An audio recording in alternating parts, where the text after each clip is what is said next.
Full-Time Devils, it's the preview for quite a big game, something called the Manchester Derby happening this weekend. I think a lot of people were trying to put it to the back of the head until the game against Tottenham, and now it's full steam ahead. Ollie's at the Barcelona, wheel. full speed ahead, Barcelona. You can't say full speed ahead and not say Barcelona after. Come on.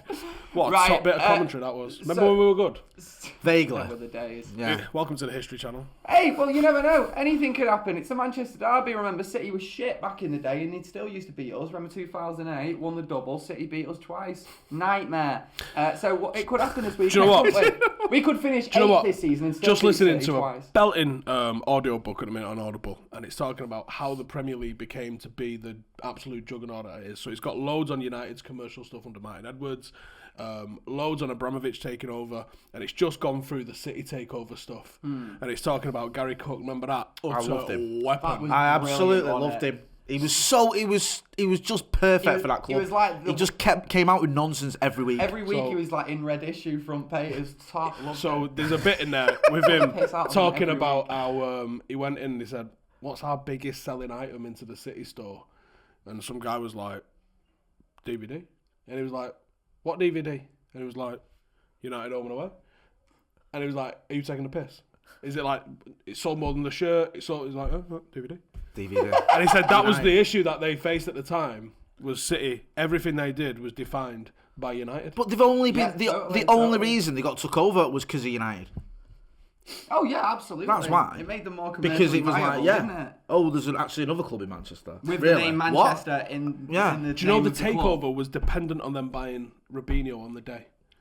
Like if they hadn't, because they bought us the day before. They bought City the day before deadline day, didn't they? Yeah. They bought them, and they had this caveat on it, which is they had to buy a superstar player on deadline day. It was Berbatov they went for.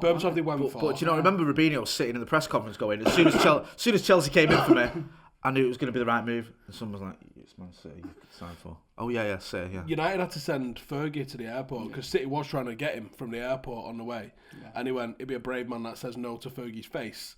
That's why United's tactics. That is why we need people like that back. Could you imagine if Ole Gunnar Solskjaer turned up to pick someone up from the airport? Would it have the same effect? In what was it, another 25 years? Yeah. Hopefully. After he's won 10 titles or whatever, then maybe. Right, before people get on his back, Jay's half joking there. You need to let the people know that because people have no. What, do you honestly don't think that Ole Gunnar Solskjaer can win 10 titles with Manchester United? All right, manager? Let's ignore the fact that if he could, right? But if he did, he'd be a top person to pick you up from the airport. That's all we're talking about. I don't know where I'm going to sign for. Oh, hang on a minute. The manager's just won 10 Premier Leagues to turn up to pick me up. I'll sign for him. Right, let's get this preview. If you're picking someone up from the airport, Thank you very much. Do you go in a suit?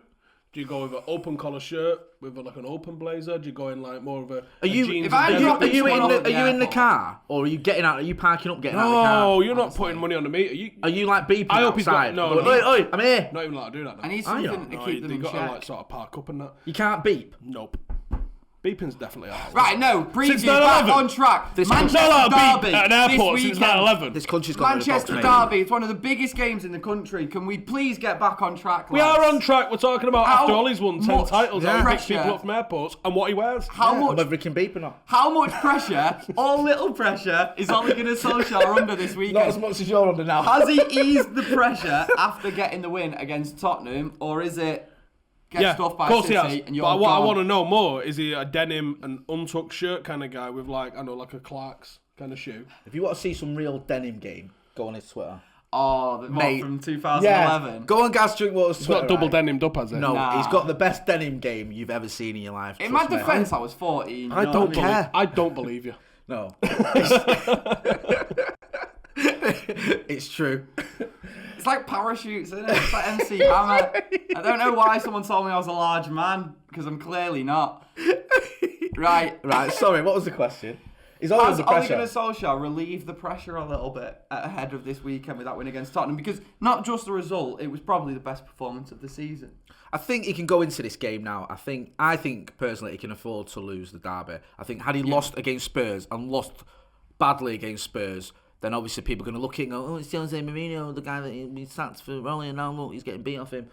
and it would have added more pressure. And this board are not renowned for being patient and sort of reserved. But they just told him he's safe. So well, yeah, and I also hang on every the word. dreaded vote of confidence. Yeah, Ed Woodward never tells lies ever. That's a fact. We can do things in the transfer market other clubs can only dream of. Well, yeah, it's absolutely true.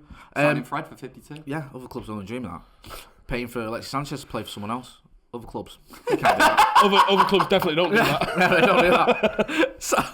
So yeah, I think he can afford to lose it. I'm not saying obviously I don't want us to lose it. I think obviously he's going to go for a win. But if he does lose this game, I don't think it'll be his final game for Manchester United. Had he lost against Spurs, I think it could have been. What do you think, Howson? If he gets knobbed, obviously you're going to have people on Twitter saying get him out, but during general consensus... If he draw, he's going to have people saying that. My stance never changes. You win your home games, and you don't lose your away games against the Big Six, and that is a result. That's the game. Maybe top 4. Yeah? If we got Anfield and draw, that's always a good result. Yeah. If you go to Derby and you draw away... It's always a good result. If you go to Chelsea or Arsenal and you draw, that's always a good result away from home. But you have to win those home games in them. That's the game. You can afford to draw in those. It's not realistic to go, why don't you just turn up and win? Because it's not that fucking simple, obviously. I think you're right. He probably has eased the pressure somewhat.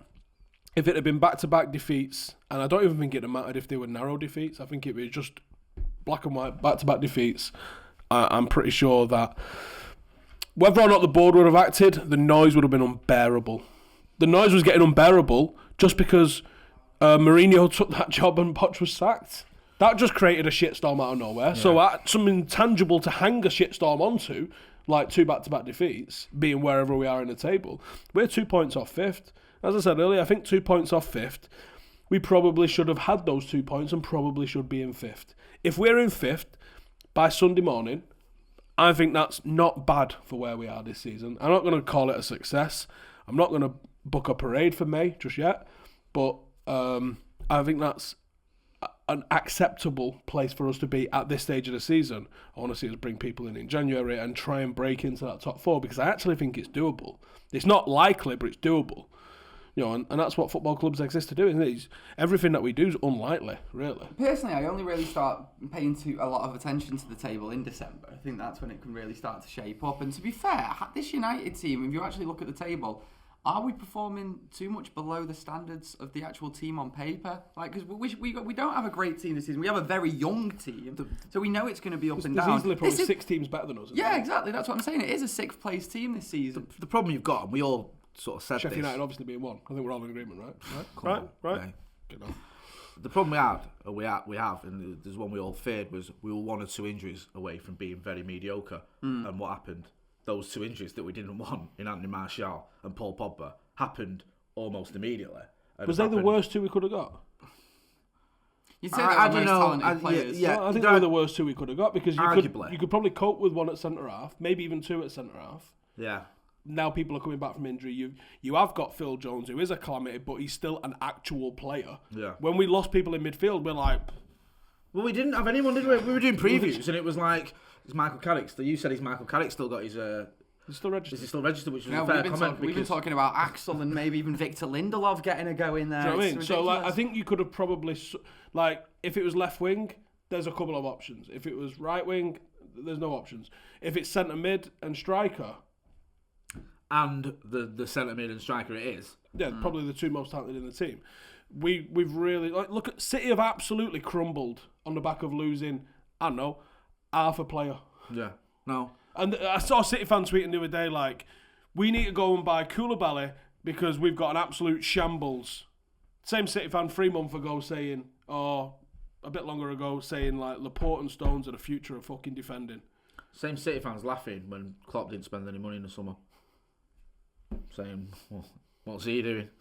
How's he going to catch us? Now, right, them City fans going out saying, buy Koulibaly, whatever. Is that not how a top club behaves? It's not usually how Manchester City behave, because what they usually do... In modern football, no, if you want to be at the top of modern football, you get an injury in defence, you go out and buy the best defender available. No, because they've already got about 44 £50 million centre halves. They've got so many players that can play in that position. Yeah, but they've got one thing I will say is they've got a couple of good youngsters that should be getting a go. Well, this is the thing with City. Mad Gaz.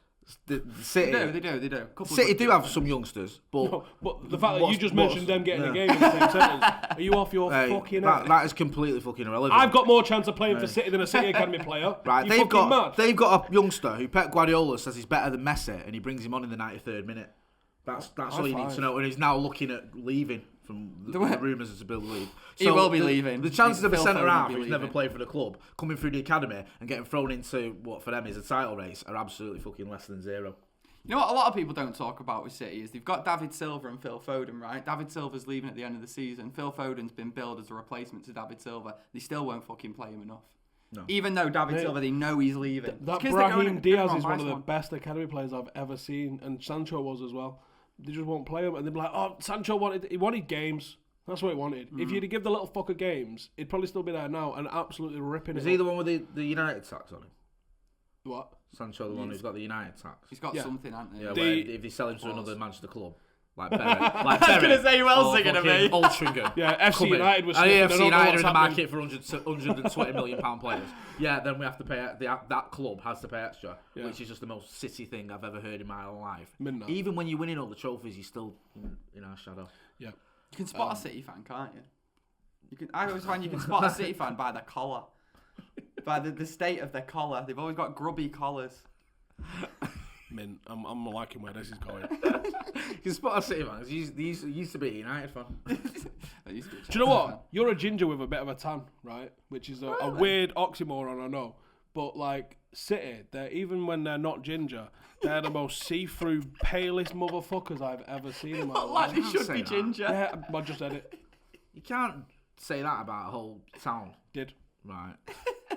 I apologise to the people of Stockport for that. Now, is for that slur. This moves on to our next point, actually, because I was going to talk to you about how big the Manchester Derby is in terms of biggest games in the country. I was going to say, is this the reason why the Manchester Derby will never be bigger than United Liverpool? Because City are just... The fan base is still a bit of a laughing stock. It is pathetic. It is a pathetic fan base, right? And when they actually realise... What, I'm going to lose friends in the City community? Fuck them. There goes your brand. Yeah, oh no. I thought it was all going to really get on nice with me. It is a pathetic fan base, and the thing with City is, right? They're fucking loaded. One thing that people forget with City is we've got Liverpool as our main rivals. Historically, culturally, economically, and football-wise, Liverpool have always been, and it is nasty, and it is proper hatred, and it is big time, right? On all levels, that's the one you look for when we got the Scousers. What wins the Scousers? That's the one, right?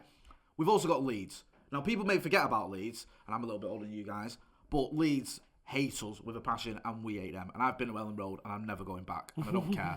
I don't care if it's the title decider one day, and it's at Ellen Road. I'm not fucking going. And you can quote me on that. Because I've never been that close to a policeman coward in my life. No, I was hugging the copper next to me, and I'm not ashamed to say that because it was carnage. They hated us and we hated them. And at the end of the game, when lads were like, "Let's go and find him," I was like, "No." And in the Premier League era, I'm going back to the coach side. United Arsenal's been the rivalry of the decade, and recently United and Chelsea became a very intense sporting rivalry because they was very, very good and they ran us very, very close.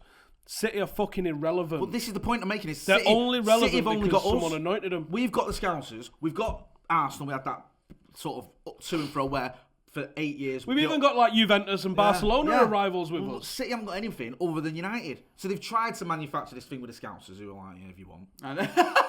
All right, we can chuck some Ribena cartons and bog roll at you when your coach arrives, if that helps. Yeah, we're rivals now. Yeah, okay. The way they build it up was like a pissing title fight, wasn't it? It was so embarrassing. So artificial. Like when Tyson Fury fights a guy that's 44 and 40, and they're like, it's his biggest test to date, and you're like, that guy works in Greg's.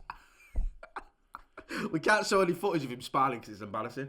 So we'll just have some because he forgot his gloves. Yeah. But yeah, it's like that. So their obsession with us is deeper because they haven't got any other rivals. I think Fergie might have said it at some point. Everything that they do is defined by United. But I think it was in his Noisy Neighbours, in the broader Noisy Neighbours. Why do you think they counted the Charity Shield as a trophy? Why do you think they had that old formidables thing? To say we won 4 in a season when you only won 3. That was all it was. No one, only David Moyes counts the fucking Charity Shield. Oh, sorry, Jose. We don't even count it. Title. Yeah, exactly. Hey, come on, lads, 3. Even we were embarrassed by that, and they're making videos saying formidables. Yeah, but it doesn't make big news ever because they don't make waves. They really don't make waves. Like the most insane shit. I mean, you can go bananas and go into the whole Barry Bennell thing. Imagine that was a Manchester United coach. Yeah. The news, there'd have been parliamentary questions about it. You know, the fact that Adam Johnson, I mean, you know, there's seriously libelous stuff that I could say. Yeah. I'm just going to wary skirt of this around conversation. Yeah, let's steer away from that. Just go back to saying that. Can we go back to the bit where you're saying they were pale? Right, so Manchester United, Manchester City, not the biggest game in the country then. Not for us. City fans. Not for us. For me, and I think for the vast majority of United fans, it. It'll be the Scousers as the biggest game. I do look for it in the calendar, but it's nowhere near the only same time you could argue it was the biggest game was 2012 to 14. Or to 13, sorry.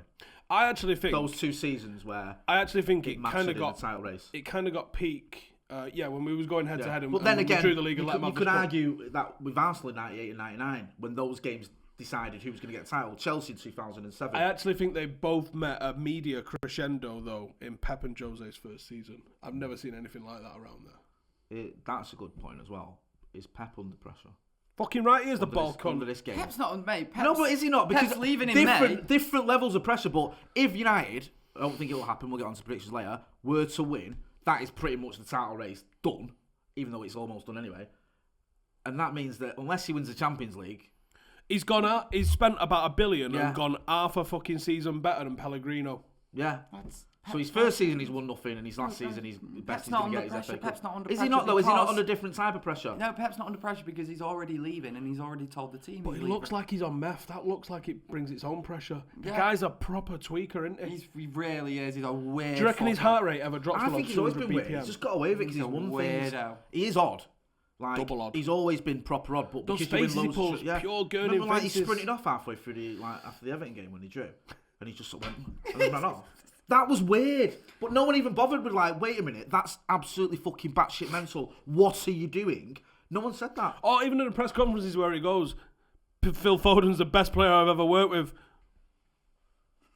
Hang on a minute. No one was like, hang on a minute. What about the guy that won 6 Ballon d'Ors, you bald prick? I've got a list here of players you've worked with. I'm just going to run Messi, Xavi, Lewandowski, Iniesta. right? Yeah. Lewandowski probably, if Messi and Ronaldo didn't exist, would have about 9 Ballon d'Ors now. Yeah. All right, what do you think about this then when we're talking about Pep? I don't want to praise him. Like I say, I'm just playing devil's advocate. I'm poking you both, trying to wind you up essentially. But I'm going to grab your knob. Right. Arsene Wenger. Not for the reasons you lot think. Just to put him under pressure. Jose Mourinho, a lot of people said revolutionised the league when they arrived, and it sort of... He did, and it do you know helped what? Fergie. Rafa Benitez did as well. Yeah, he didn't get a lot of credit for that. Rafa Benitez's tactics was very good. Okay, then Rafa Benitez included then. Do you think Pep Guardiola has done the same this decade? Tic-tac has been around since the 90s. Norwich City was the first team that we saw playing a bit of tic-tac of football in the early 90s when they ran us close for the title in 1993. Mark Robbins spearheading the attack, my friend. Chris Sutton, I think you'll find as well. Yeah, Chris Sutton involved. Yeah, Chris Sutton. Decent team then, actually. Pep has got a very defined style of play that's obviously around this constant cycle of pressure. He's brought his own flavour of stuff to the league, but so has Jurgen Klopp, and so, like I said, so has Rafa Benitez, and so did Jose Mourinho. He's won 2 titles. You can argue, right? So this is going to sound... Won one more title than Claudio Ranieri. This is going to sound crazy, right? But I'll say it anyway. But like when Poch went into Southampton, at a lower level, obviously, but they were playing like that high press, and everyone was going, oh my God, what's he doing here? And it worked for him. That's why he got the Spurs job.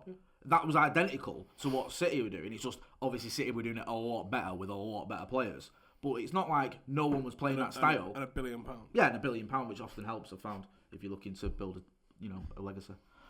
So it wasn't like Pep was the first person to do it. He was just the one that did it best because he had the most money and the best players. And let's not forget, before he arrived, he had the likes of Sterling had been bought, De Bruyne had been bought, on the cusp of becoming world class. Company. Yaya Toure, David Silva. There was a core of a team there. And we think that you could play well with Cleverley in midfield because he had that defence behind him and that attack ahead of him. It helps. You can carry passengers. Like Phil Foden could be a world class player and he could be shit. you're not going to really know because he's surrounded by... He might be a Cleverley because there's tons of brilliant world-class players around him, and it makes your job so much easier. That's why when people have been digging out the likes of Marcus Rashford and you're like, they're not getting the service. Sterling's done phenomenal of late, and his career trajectory's gone bananas.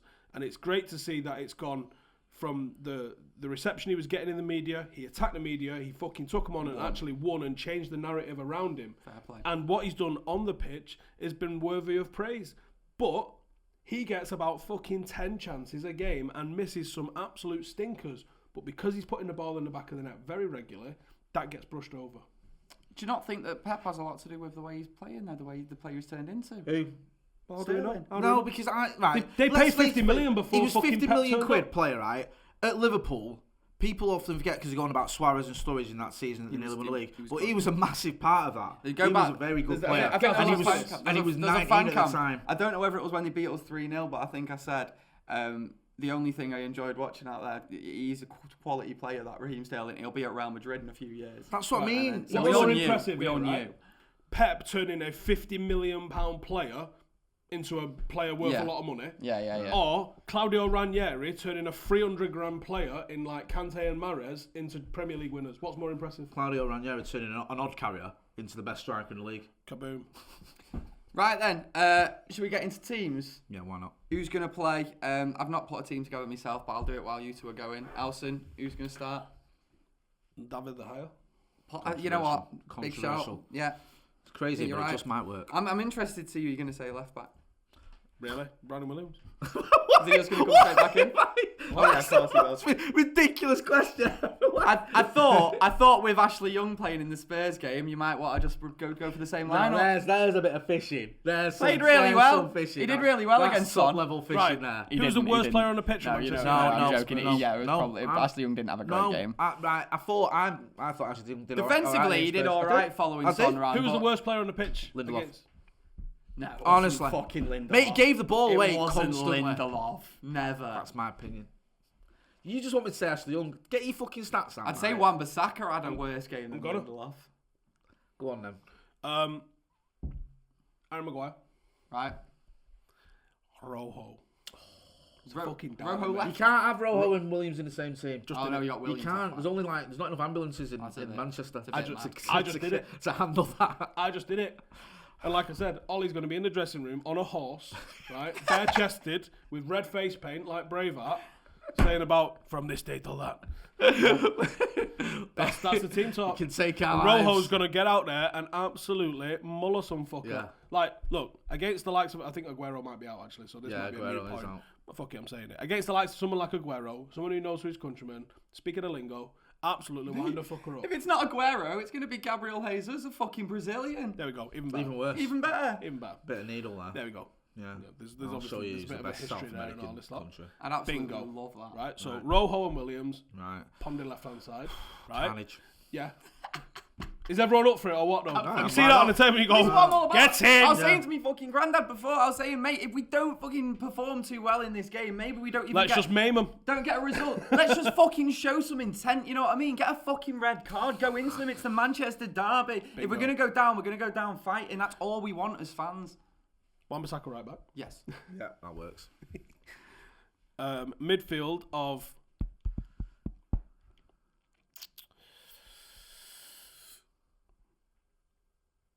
Surprised it's taken him this long. No, because I'm hesitant. I want to pick a midfield three. Right. Because if Pogba's available, I think you have to go with a midfield three. You just totally overrun if you don't. A midfield two will get overrun, but I think that's what he's going to go with. I think it'll be McTominay and Fred, because I don't reckon Pogba's fully fit. If Pogba is fully fit, he has to play in a three. I don't think you can play McTominay alongside Pogba. I don't think he's got the work rate to play there. But, big game, local lad, Jesse Lingard should be on the team sheet first. I thought he was... He had a good excellent. I would good not. game. Yeah, I'll get to my team, but I would not be dropping Jesse after that. No, performance. I think he's I played said his to you on the way way over, didn't I? think he did. When United are playing Sheffield United at home, or a team that might sit, they don't sit back, but a team that might sit back against us, I want Jesse Lingard stood next to me in the Stretford end, right? Right, fair enough. But in a big game and a game with needling like this, Jesse Lingard should be one of the first names on the team sheet after Rojo and Brandon Williams, obviously, because they're crazier. Yeah. But Jesse will boot someone in this game, and I'm about it. So I'm going to go with Fred and McTominay because I don't think Pogba's going to be ready. Right, okay. Dan James and Marcus Rashford, which will be our threats. Actually, fuck it. We'll go with a midfield three. Yeah. Pogba, McTominay, and Fred. Right, okay. We're going with Marcus on the left. Yeah. James on the right. Jesse as a false 9. Oh, to fuck it. absolutely put pressure on those two centre-halves. On paper, it makes sense. And just really get about them and whoever they're playing in the 6 and just cause havoc. That's what Jesse was doing a lot of, wasn't he, against Tottenham, though. Rashford really effective on that left. And just have James and Marcus pinning round so they both just patrol along that whole back line. And if you've got someone like Pogba who's got the ball playing ability in him, and actually Rojo does too, to just put it into a zone, it's not a fair fight. You can't catch James or Rashford. No. That's just not fair. Especially because we know what defenders they're going to play, and we know that there's potential. You put them lads for under pressure, because I think they play with so little pressure on them because people drop off them. I think you put them lads under pressure, they're going to cause a clanger in their box. You've just got to turn and put something on it. I'm all about that. Yeah. John Stones and Otamendi. Play no striker. Fernandinho. Boil all the piss. I think we should just absolutely go for it, right? So I'm going to go 4-2-4, right? So I'm going to go... I think I would play Williams, but I don't think he will. I think he might give Shaw a nod. I know. I'm not saying he should. I would play Williams, but I just think he might do. So I'll go Shaw, Axel, Maguire, Wan-Bissaka, Fred, McTominay, and then a front 4 of Dan James, Andy Martial. Is Tony going to be back? Will he be back, Andy Martial? All right, Dan James. I don't know. Right, let's say Dan James, Jesse, Mason, and Marcus. Mason in the derby. Just fucking go for it, mate. Mason the fact he played him against Tottenham was big, though. Go for it, man. Sack it. I don't think Pogba will be fit, so that's why I'm not picked him. I think it's going to be one of them where my bum's not playing, we're doomed. Yeah, and everyone sees their ass because Jesse starts up front and they're like, what the fuck is that? But then watch what happens. Exactly. Watch what happens. You don't know. No one gets a second touch. They get a scrape down the shin. Yes, old school. You know, I've just been doing my team here, and I'm sort of putting Greenwood in it as well. And I'm thinking Pogba might return. I thought Greenwood did all right. I don't think he lit it up. I think that's not the sort of performance though that someone like I'm not saying he's as good as, but when someone like Firmino plays like that, people go, oh yeah, you know what? Does that sort of job that you don't notice that you need him to do. He pulls off into pulling the strings and doing the little bits. He can't hold the ball up. He's a child, and he gets pushed off the ball, literally pushed off the ball by one hand. But his nous and touch in between the lines is such a technically gifted player that the ball doesn't cannon off him in the slightest. It sticks in there, and he's got a brain to play a good ball in behind for someone as well. He's more of an asset creatively than I think he's getting in the stuff at the moment. My team's De Gea, Wan-Bissaka, Maguire, Lindelof, and Ashley Young. Oh, fuck off, guys. Not what I want to happen. It's what I think's going to happen.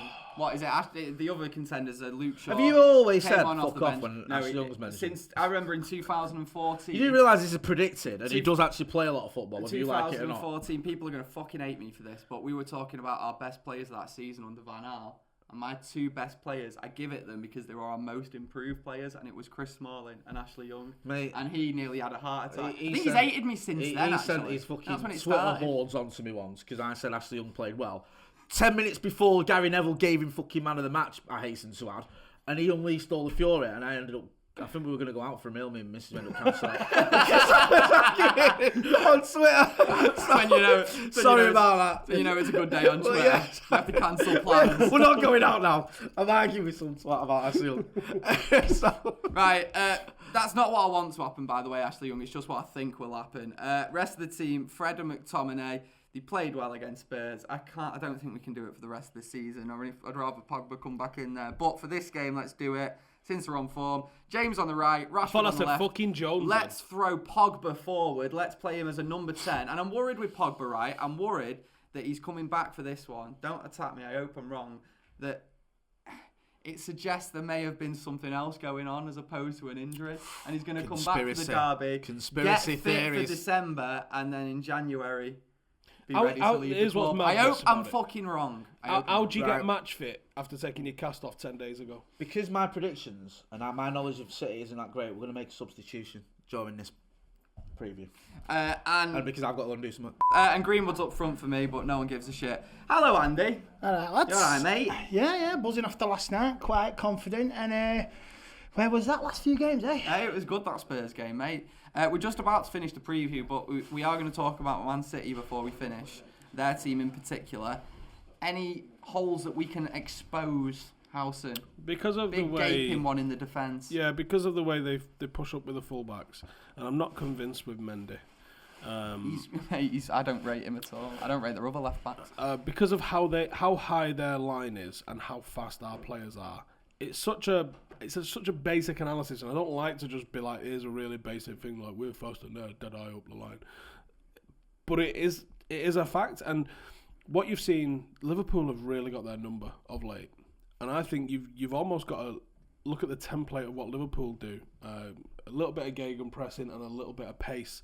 Maybe a bit more direct. We like to try and play it on the floor through the lines and into the final third. I'd almost be tempted just to fucking welly it into the corners and let James and Marcus run after it.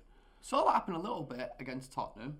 Ashley Young was the one playing that ball most of the time. Straight to Aurier. It wasn't coming off most of the time. Yeah, so I think Rojo could play that ball. I think Maguire's got the ability sometimes to play that ball. Lindelof, I thought had the ability to play that ball, but he's been missing with it quite a bit.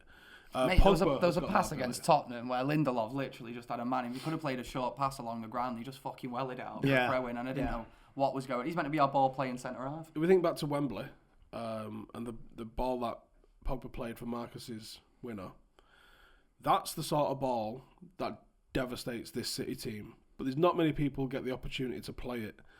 I think if you're able to get Pogba on the pitch, because unfortunately, McTominay, for everything that he's been doing brilliantly off the ball, he's on the ball has got a lot of quality missing from it. He's not a creative player. He's quite basic with the ball at his feet, but he's very, very effective off the ball. And I thought he's shown exactly what we were missing against Spurs. I thought he was excellent off the ball. On the ball, there's passes that he either doesn't see or can't play. And I think if he brought that into his game, there'd be a hell of a player there. And because Fred doesn't have it either, you require Pogba to do it. The only person that I think might have it is Mata, but he's so far off the pace at the moment that it's probably not worth playing him. And for how maligned Jesse's been, which I noticed he wasn't in your team by the way. Jesse, his off the ball stuff is phenomenal, and in the last couple of games that he's played, he's created 4 chances against Sheffield United in half a game. He's created 4 chances against Spurs, more than any other player in both of those games doing that. He is creating chances, so whether he's getting goals or assists, I don't really give a shit, because he actually is doing bits, and as you can see, he generally plays in the bigger games rather than the smaller games. So his stats are going to be skewed either way. Football isn't just about goals and assists, it's about everything else that's going on with it. And I think the way you can get about this City team is just, like, you can ask Marshall to press. It's not in his nature to. It's in the nature of Marcus Rashford, James, Jesse Lingard, Brandon Williams, even Fred. It's in the nature of those players to play a certain aggressive style of play off the ball. And I would go with those that have got the nature to play in this aggressive, in-your-face. It was good to see McTominay getting in people's faces yesterday and having a bit of aggro and standing up for himself. I'm liking that. And if we've got that's why I picked, Rojo, Williams, James, Lingard, McTominay. I want the fucking United team to go out there and physically bully and intimidate this City team, because that's one thing that I think you can do with this City team. I think you can knock them off their game. You can get about their defenders. You can force a bad touch out of their defence and panic them a little bit, and they'll turn it over to you in an absolutely critical area around the edge of the D, just inside their half. Those are the sorts of places that I expect it to go. And because of the pace of Rashford and James, who terrified Tottenham at times when they started running at them, and that's where the penalty came from. The whole movement from Marcus in that, from the nutmeg to the penalty, was world class. World class. And if he's able to do that, he and James will draw free kicks and penalties all fucking day long, especially with VAR being in the mix. Because if they ever have to refer it to VAR, they'll be like, well, contact, so that's a penalty. I don't agree with it, but that's the game we're playing. Absolutely. Andy, what do you have to say about Man City, mate? Anywhere we can expose? Like I say, the defence. I watched games I've watched this season. Remember, it Norwich City? Clangers from John Stones at the back and that. And you can, like I say, Stephen said, you can beat them with pace. Norwich had pacey, and Norwich had 9 players out that injured that game, but you can still beat them with fast attackers. And I'll say Saturday, the previous derbies, this is a different team now, and you get Marcus Rashford, Mason Greenwood, Jesse. All right, I'm not his biggest fan, but I think now they'll want to win this. This team will want to put in the performance for the fans and win this. Try and get some out of this derby, because the previous derbies, none of them, the previous regime and the teams never shown up, and they just shrug it off and think it was okay. And we have to live with that, walking around the streets of Manchester. But I think they'll be up for it Saturday. And no matter what happens, if they put the performance they did in on Wednesday against Spurs and try and get somewhere, even if they, like I say, lose, I'll be happy with it. I'll be proud. All I want to see is a United team fight for the pride. Yeah, that's what I was saying before. It's like, if we don't get the result, we go down fucking fighting. Yeah, so be it. Like I say, like the derby last season at the Etihad, Mourinho said we were always in it. Man, they bossed us from the first minute to the last. We were never in it. Even if when we got the pelter, we were never in it. But I do think, like you said, this City team, they can be got at, especially them defenders. Who knows what they're going to start with there? They could start with Stones and Fernandinho. They're losing from the midfield. Then you've got Rodri, you can get it in. I don't think Pep's the man you want in a trench, me, to be honest. No, I don't think so. When it's going great, I think he is probably great. Yeah. But I think once it starts turning, I think he's too petulant and childish and tweaked out to really sort of calm things down and turn it around. I think it probably unravels. We've never seen it, but I think it probably unravels similar to how Jose's unravels when it unravels. Like I said, we haven't seen it yet because he always bounces after 3 years to go on sabbaticals or whatever, but I think it'd be interesting to see. Could happen. We're in his 4th season now, aren't we? Yeah. So. Yeah, champions for a reason, but he does have his meltdowns. You remember at Anfield as well recently. So this team can't have a bad day, and then on a good day they prove why they are champions. Let's just hope they have an off day Saturday. Score prediction. I'll go for a 1-1. 1-1? Score prediction? Tempted to say we're going to lose again. Oh, you don't want to predict a loss, though? Yeah, I do. I do if we end up with a win. Oh, yeah, that's a good point, actually. About being right. Good point. I just want to see us win the game. You don't give a fuck about being right.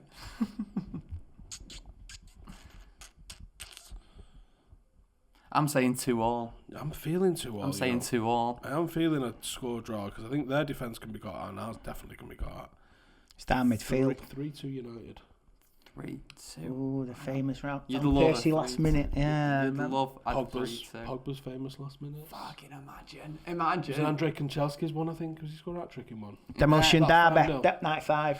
There was a 3-2 around that time as well, I think. Oh, it was a Cantona and Keane special at Main Road, wasn't it? It was Roy Keane, yeah. If there's a last-minute goal in this one, absolute result. Guys, that has been the Derby preview. Manchester United, Manchester City. Up the fucking Reds. Saturday. Come on, United. It's a big game, and after that Spurs game, we're all up for it. Guys, get your comments in below. What do you think is going to happen? Subscribe to us. All the fan cams will be coming from Saturday as well, so keep your eyes peeled for that. In a bit. Laters.